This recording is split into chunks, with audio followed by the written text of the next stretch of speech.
Salut les replayers, on se retrouve pour une nouvelle vidéo. Le Sénégal qui s'impose en patron 2-0 face à la Guinée. Anderson, est-ce que tu es chaud pour débriefer?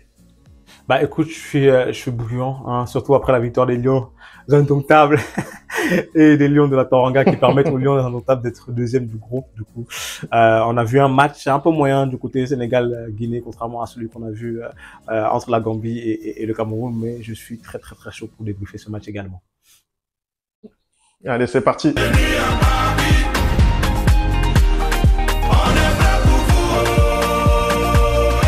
Allez, on commence tout de suite cette vidéo.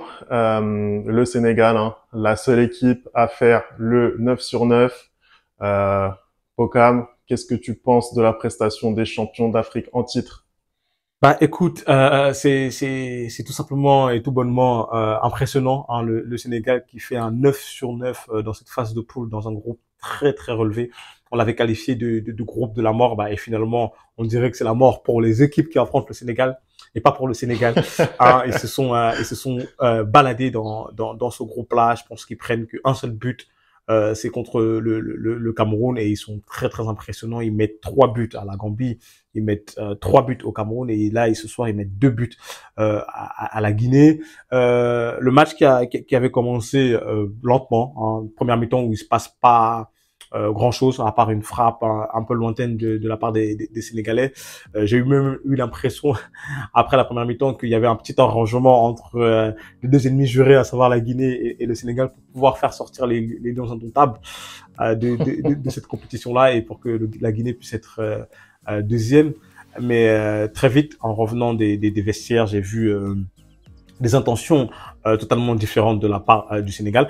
En vrai de vrai aussi, en regardant la composition de l'effectif sénégalaise, avec pas énormément de changements de la part de Aliou Cissé, bah, je me suis dit que le Sénégal venait pour gagner le match et non pas seulement pour trottiner. Je pense qu'il a compris, lui, que pour gagner ce type de compétition, il faut que tes joueurs aient du rythme et que souvent, c'est pas nécessaire de changer toute l'équipe au troisième match, mais au contraire, de continuer à donner du rythme à tes titulaires pour qu'ils puissent engranger et jouer ensemble et mieux se connaître pour pouvoir aller loin dans la compétition.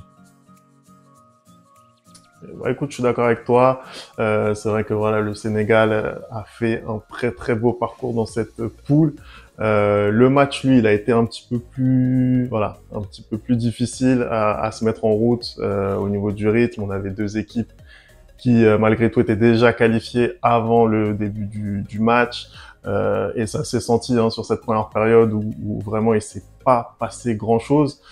Après, voilà, hein, la Guinée a quand même enregistré des retours assez importants, notamment la titularisation de Naby Keita au milieu du terrain et aussi la titularisation du meilleur buteur d'Europe, à savoir Serhou Guirassy, même si je crois qu'il a peut-être été rejoint par Harry Kane, mais en tout cas, voilà, deux renforts de poids dans cette équipe guinéenne. Et justement, au milieu de terrain, bah, on a senti une équipe guinéenne qui faisait limite jeu égal avec le Sénégal en fait. Ils se sont pas laissés marcher sur les pieds. Voilà, Moriba il fait une bonne CAN. Hein. Il est vraiment bon, même si là il est impliqué sur l'ouverture du score sénégalaise. Mais voilà, je trouve que ce trident Moriba, Keita et Diawara peut permettre à cette équipe guinéenne d'aller voir loin dans cette compétition. Donc voilà, première période où il se passe pas grand-chose. Et par contre, au retour des vestiaires, juste ce qu'il faut pour le Sénégal, d'accélération. Et derrière, en fait, ça marque. Hein. À partir du moment où voilà, cette équipe décide, bah cette équipe réussit en fait. Hein. Cette équipe met en difficulté n'importe qui. Mais c'est tout à fait ça. Incroyable. C'est tout à fait ça. On a d'ailleurs et j'aurais même pu prendre l'avantage beaucoup plus tôt si Sadio Mané n'avait pas totalement raté le cadre sur l'action où il est lancé en profondeur, où il arrive à éliminer le gardien guinéen et finalement il ne trouve pas le cadre. Mais c'est comme tu l'as dit, Femi, c'est-à-dire que dès que cette équipe décide d'accélérer, ben, il y a but en fait. Il y a but là. Et puis moi, ce qui m'impressionne, c'est qu'ils sont capables de marquer sur tout type de situation. C'est-à-dire qu'ils peuvent marquer en attaque placée, ils peuvent marquer quand il se passe absolument rien, ils peuvent marquer en coup de pied arrêté, ce qui a été le cas sur le premier but avec cette tête rageuse de Sec. et ils peuvent marquer pareil sur contre-attaque, ce qui est également le cas avec Iliman Ndiaye qui met le deuxième but sur cette passe décisive de Sadio Mané qui fait encore un gros match. En fait, ils savent tout faire. Ils savent tout faire. Et à partir du moment où ils appuient sur l'accélérateur, il n'y a personne qui peut les arrêter en fait. Ouais, je suis d'accord. Ouais, c'est vraiment impressionnant toute la palette qu'il y a dans cette équipe.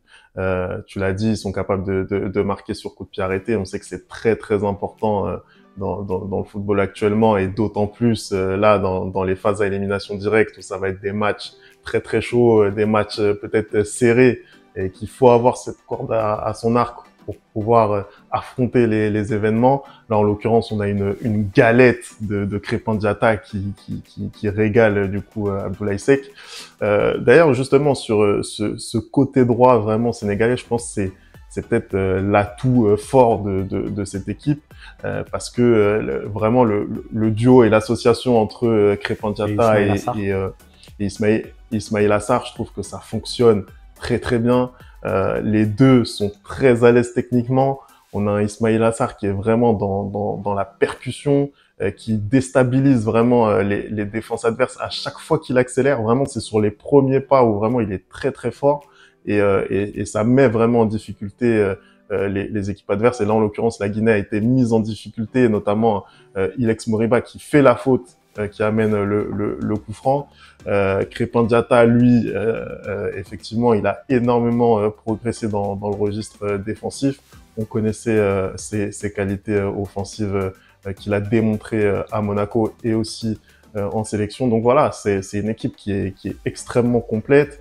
Aliou Cissé, il a pas tout chamboulé dans cette partie. Il a conservé la majorité de son équipe, et il se permet de faire reposer le joyau Lamine Camara en plus. Donc voilà, tous les feux sont au vert pour cette équipe sénégalaise qui se qualifie donc avec 9 points sur 9 possibles. Le Sénégal qui affrontera un troisième de groupe, on ne sait pas encore qui. En revanche, pour la Guinée, ça sera soit la Guinée équatoriale, soit le Cap-Vert. Comment est-ce que tu sens cette confrontation pour la Guinée en personne? Écoute, peu importe l'équipe qu'ils vont affronter, à savoir que ce soit la Guinée équatoriale ou le Cap-Vert, qui nous ont montré toutes les deux du très beau football lors de cette phase de poule. La Guinée équatoriale a fait très très mal aux éléphants hier, et le Cap-Vert qui réussit dans un groupe avec l'Égypte et le Ghana, à savoir 11 titres de champion d'Afrique, à terminer première, invaincu, et de forte belle manière. C'est pas comme s'ils avaient volé leur qualification, non, bien au contraire. Ça va être un beau match. Ça va être un beau match. C'est-à-dire que cette équipe de Guinée que j'ai vu jouer à 10 contre 11 contre les Lions indomptables, aller gagner aussi contre la Gambie et tenir tête au Sénégal en première mi-temps, ça peut nous offrir une très belle confrontation. Je pense que c'est peut-être un peu plus facile ce parcours pour la Guinée de terminer du coup troisième et d'affronter la Guinée équatoriale et le Cap-Vert sur le papier abordable, que de terminer deuxième comme ça a été le cas pour le Cameroun, et d'aller affronter le Nigeria, un match où ils sont peut-être pas habitués comment dire, cette équipe nigérienne fait office de mastodonte en Afrique. Et je pense que le Cameroun, peut-être de par son historique, a un peu plus apprêté à affronter cette équipe nigérienne que la Guinée. La Guinée n'a absolument rien à perdre. Au contraire, ils doivent aller et jouer de manière totalement décomplexée. Et comme tu l'as dit, surtout qu'ils récupèrent deux atouts, Guirassy et Keita. Donc là, je pense que tous les voyants sont ouverts aussi pour la Guinée pour aller embêter cette équipe équato-guinéenne ou capverdienne. Eh ben, écoute, on va voir ce que ça va donner. En tout cas, c'est une victoire sénégalaise dans ce dernier match de la poule C, 2-0. Merci d'avoir regardé cette vidéo. On n'oublie pas les bonnes habitudes, @lereplayfoot. Vous nous dites ce que vous avez pensé de ce match. Nous, bien sûr, on continue à suivre cette Coupe d'Afrique des Nations sur la chaîne. Voilà, les nombreux débriefs, les réactions. Bref, vous connaissez. Et nous, on se retrouve très très vite pour une nouvelle vidéo. Ciao!